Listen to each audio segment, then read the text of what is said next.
Hello again, and welcome back to the SWRA podcast, where aging, wellness, and wisdom do intersect in this stage of life, in this retirement life.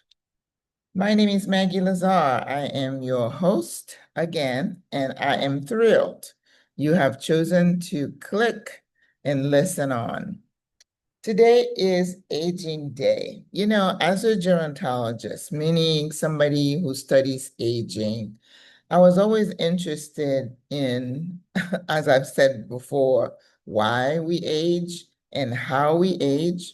And of course, as you follow research and new ways of thinking, of doing things, we realize that, yes, indeed, we have a lot of influence on how we age.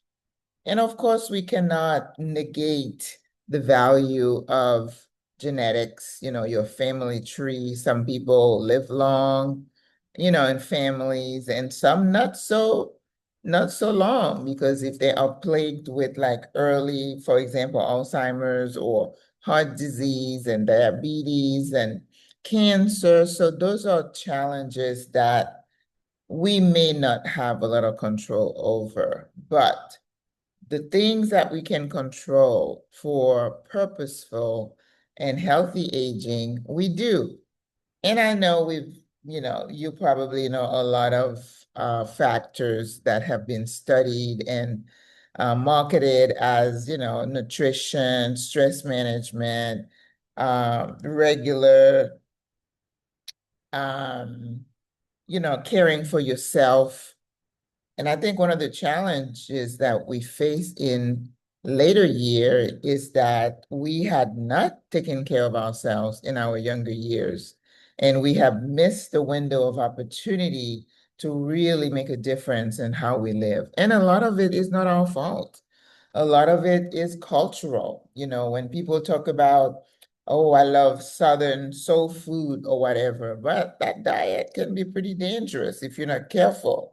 So unless you become aware, enlightened, educated about the things that you needed to do, you could enjoy your food, but just make some subtle changes.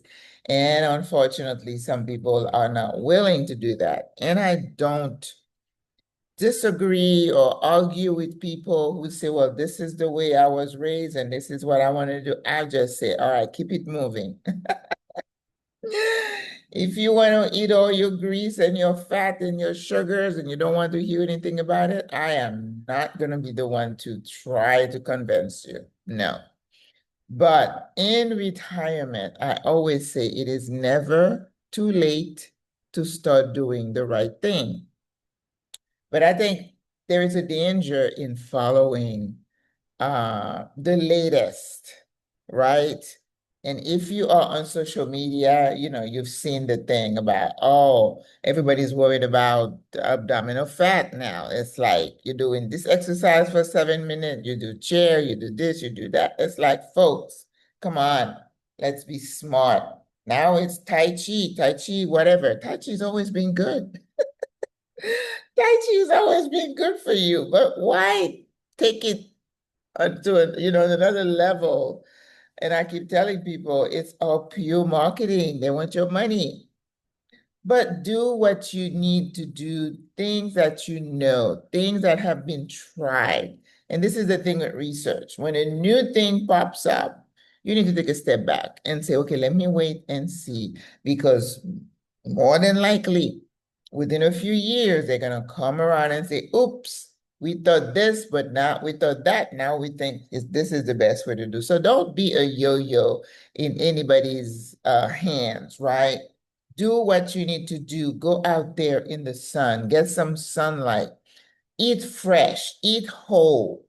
Try to minimize prepackaged anything. Manage your stress, manage your relationships, because that part is super important, especially as we age. Connection, socialization, taking your vaccines. All right, let's not get into an argument about that. If you don't choose to take them, fine, sis. No judgment. But you can control what you eat. You can control your stress. You can control your connections. You can control movement. right? So do the things that you need to do, you know to do, and don't fall prey to the hype. There is so much hype out there. All the little injections people are sticking, to either give you a bigger butt, a smaller belly, or, stretch your skin tight where you become unrecognizable. All right, sis. You get my point. I don't think you need to do all that. You don't need to do all that to live a healthy lifestyle in retirement as you age. Just be happy, move, be kind to people, control your emotions, pick your battles, the things that you can change them, the rest of it, let it go. Do the Kim, keep it moving. All right, sis? So go out there and be smart. Look at yourself in the mirror and said, well, I'm not perfect, but what is perfection? What is perfection? Is there a definition? No, no such thing. Just be happy with who you are. Be grateful. Practice thankfulness, gratefulness, and I guarantee you everything is going to be the way it's supposed to be. Nobody's going to live forever. You're not going to live forever. I'm not going to live forever. So make every day count. All right? So I'll go out there and be a positive person, a positive energy, a positive light for someone else. Speak positivity into someone today because you never know the impact. All right? I will see you tomorrow. God loves you, and you know I love you. Au revoir, à la prochaine. Bye bye.